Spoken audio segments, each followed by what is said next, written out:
ni advice. Hapa I bought a land, niko na everything, but ati barabara ya kuaccess hakuna. Nitafanya nini? My name is Njogo. Yo, if I could do it, then why can't you?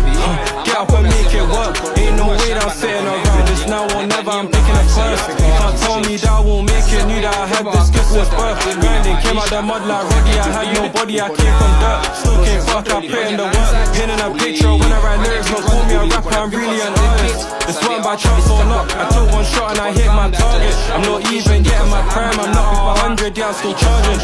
They don't wanna see me win, but I know in the end I'm winning regardless. Sleepless nights, I was up in the stoop, up in the booth, and they make me a hit. Even when I was feeling low, man, I kept on going, I weren't gon' quit. I can't wait for the day that I make it. Next in line, man, I feel like a king. My time will come, I just gotta be patient. Keep on pushing and take these risks. Made racks off, putting my pain on tracks. Grinding hard, trying to see more plaques.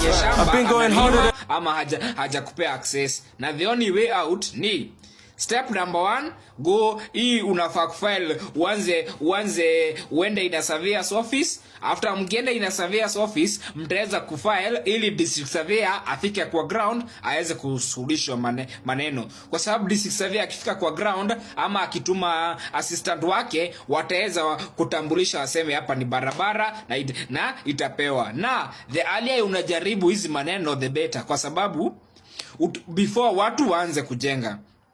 So that is it. So ujue easy wakati unasema ati ni kumenunua shamba na ina barabara wanga iko hivi, ni mtu anakatakata shamba kama mandazi. So kukatakata shamba na mandazi inamaanisha ako na eka moja.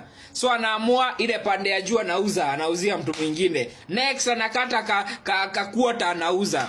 Alafu next anaona ingine anauza. So hiyo ndio inaitangwa illegal subdivision, kwa sababu subdivision inafaa kwa hivi. Wewe uko na 1 acre yako. Ukiwa na acre yako moja, the first thing is you hire surveyor. Surveyor akuchukue the 4 corner beacons. Akichukua 4 corner beacons, asieke beacon katikati ya hiyo acre moja. With the 4 corner beacons aende achukue AutoCAD Civil 3D yake. After amechukua aeze kuchora distribution. Akichora distribution, kwanza anafaa kutoa barabara. Akitoa barabara, hizo plots zingine zenye zimebaki anagawanisha kulingana venye umemwambia ama kulingana venye sheria inasema. Sasa after ametoa barabara na hizi zingine ameweza kugawanya, that is why inafaa kusubmit kwa Land Control Board. Pale Land Control Board, bila hiyo subdivision yenye imefanya, inafaa kuapproviwa kwanza na urban planner. So a registered urban planner ata approve ile sketch. Ile sketch yake aki-approve, sasa ndio itakuwa scheme plan juu ame-approve. So na hiyo scheme plan nako nayo yenye ime-approve na urban planner, wapeleke kwa Land Control Board. Land Control Board wata-confirm that njia zimeachwa, wataangalia kama hiyo area iko na zoning, wataangalia kama kuna any fraudulent activity, watakagua na wataweza kupitisha through kupata consent. Tutalipa either special bond ama normal bond. Sasa through that is why sasa surveyor atakuwa na consent ya kufika kwa ground, na akikuwa na consent ndio ataenda aeke beacons. Akishaweka beacons, sasa ndio anachora mutation. After amechora mutation ndio anachora deed plan ya kila parcel. After deed plan, sasa ndio title deed inatokea. So wadau iko hivi. So ukland wangu alisema ni muadvise, alinunua shamba na akona everything, barabara ya kuaccess hakuna, atafanya nini? So nimesema kama akona everything, na everything nimetambua ni alifanya land search, akona title deed, akona beacon certificate, surveyor wake alifika kwa ground, akaconfirm acreage iko salama, akaconfirm that location iko salama, na beacons ka confirm the geographical coordinates before ajenge. Akisha confirm hiyo maneno yote, that is what we call everything. Hakuna venye njia haitakuwa.